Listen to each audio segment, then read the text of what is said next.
Assalamualaikum warahmatullahi wabarakatuh. Oke guys, jadi di video kali ini aku akan bahas tentang cara mengembangkan potensi diri. Nah, kenapa ini penting banget? Karena ini berguna untuk dunia kerja, dunia beasiswa, bahkan daftar event-event internasional lainnya. Assalamualaikum guys. Jangan lupa like, comment, and subscribe. Jangan lupa share juga. Kembali lagi di channel kesayangan Anda.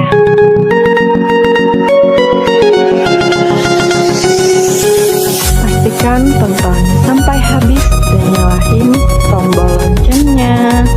Dukung terus channel ini agar terus berkembang. Nantikan terus video-video terbaru. Terima kasih.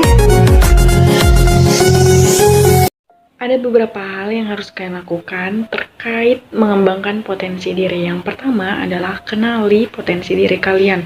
Misal kalian pandai melukis nih, kira-kira kalian harus masuk jurusan apa ya supaya kalian bisa berkembang dan bisa menggali potensi diri kalian lebih dalam lagi. Yang kedua adalah niat dan yakin. Nah, semua itu berawal dari niat. Innahu a'malu binniat, dan yakin kalau kita tuh bisa gitu. Jadi nggak cukup ya kalau niat doang, tapi harus dipraktekkan dan yakin kalau itu bisa. Yang ketiga adalah menerima kritikan. Nah, kritikan ini jangan dijadikan down terlalu dalam gitu ya. Jadi, ketika kita dikritik, jadikan itu sebuah pengalaman yang bisa membangun diri kita untuk lebih ke grade yang tinggi atau ke lebih tingkatan yang tinggi gitu. Jadi ketika kamu dikritik ya terima aja gitu. Gak semua omongan orang itu harus didengar dan gak semua omongan orang itu harus dimasukkan hati gitu. Jadi ketika dikritik ya bisa aja tuh ada plus dan minusnya. Ada yang kritiknya membangun, ada juga yang buat kita down. Tapi di sini kita bisa bangkit dan kita bisa belajar banyak hal bahwa semua itu bisa gitu. Semua itu bisa dan bisa dibuktiin.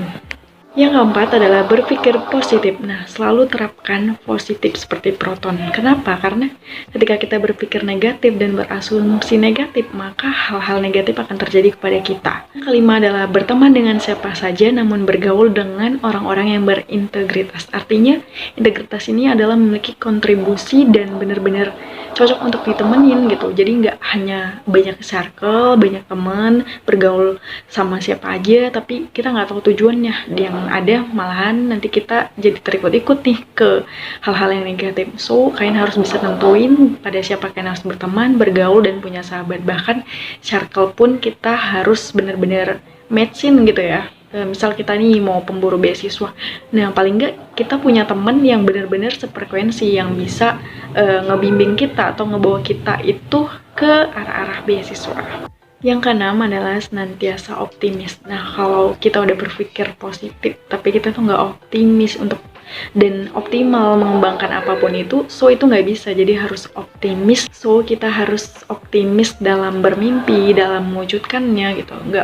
Nggak cukup dengan apa-apa yang harus dipikir positif, tapi kita harus optimis kalau kita tuh bisa dapetinnya dengan cara kita sendiri. Yang ketujuh adalah motivasi diri. Nah, motivasi ini datangnya dari banyak sumber dan banyak faktor. Nah, kalian harus bisa temuin nih diri kalian itu termotivasinya kenapa. Mungkin karena orang-orang hebat yang udah lebih dahulu mendapatkan impian kalian, mungkin dari role model kalian, bahkan dari diri kalian sendiri, kalian bisa, bahkan dari kelemahan juga bisa gitu. So, kalian harus pandai gali motivasi diri apa gitu. Karena kalau kita nggak tahu motivasi kita itu apa, kita susah gitu. Yang kedelapan adalah menerima kekurangan. Nah, ketahui bahwa kita manusia itu punya kekurangan. Dan terlebih diri sendiri gitu, kekurangan kita apa. Itu bisa ditutupi dengan solusi, dan paling nggak kalian tahu kekurangannya apa. Supaya kalian mengetahui solusi apa sih yang dapat bisa kalian gunakan dan bisa kalian upgrade setiap hari. Supaya kalian juga terbebas dari kelemahan itu. Kesembilan adalah memaafkan diri. Nah, memaafkan diri ini artinya ketika kita hopeless, kita gagal, dan kita tuh harus memaafkan diri kalau kita tuh nggak sempurna. So, kita harus bisa bangkit lagi dengan cara atau trik yang berbeda, tapi tujuannya jangan diganti gitu. Misal impian kita tuh besar gitu, ya impiannya jangan diganti, paling nggak ya caranya harus lebih effort yang keras seperti itu. Yang 10 adalah keluar dari zona nyaman. Nah, kalau kalian pernah gagal tapi kalian stagnan atau di situ-situ aja, itu nggak akan bisa ngerubah diri kalian atau hal-hal yang dari gagal itu. Jadi kalian harus berani keluar dari zona nyaman dan kalian bisa tentuin kira-kira cara apa yang bisa mensukseskan kalian dan bisa mendapatkan hal yang kalian inginkan. Yang ke-11 adalah banyak belajar dan banyak membaca. Kenapa? Karena belajar apapun itu suatu saat pasti akan berguna di kehidupan kalian, apapun itu. Nah, pelajari aja dulu gitu. Dan banyak baca. Banyak baca ini sangat menambah wawasan kita dan kita tuh tahu lebih awal daripada orang yang bahkan tidak pernah membaca seperti itu. Jadi ini benar-benar menambah wawasan kita. Serta kalau kita membaca itu menambah kosakata kita ketika kita ingin berbicara atau menambah skill kita ya dalam public speaking.